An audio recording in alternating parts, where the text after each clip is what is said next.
Një ngjarje e rëndë me armë zjarri është regjistruar para ditën e së premtes në fshatin Gos të Rrogozhinës, ku një konflikt i çastit mes shinjve ka përfunduar në dhunë të armatosur. Sipas burimeve nga vendngjarja, shtetasi Shpëtim Osma ka qelluar me armë zjarri ndaj fshinjve të tij, çiftit Sami dhe Nadiri Disha, pas një debati që dyshohet të ketë lindur për një gardhëndarës mes pronave.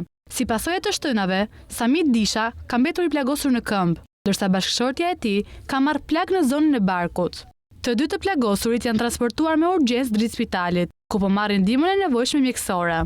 Gjendja e tyre shëndetësore nuk raportohet të jetë në rrezik për jetën.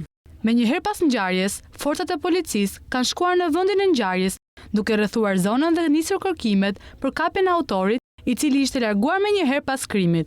Pas disa orësh në arrati, Osma është vetë dorëzuar në komisariat. Policia po vijon punën për zbardhjen e plotë të rrethanave të ngjarjes dhe pritet që në ditën e vijim të dalin detajet e tjera në dritë.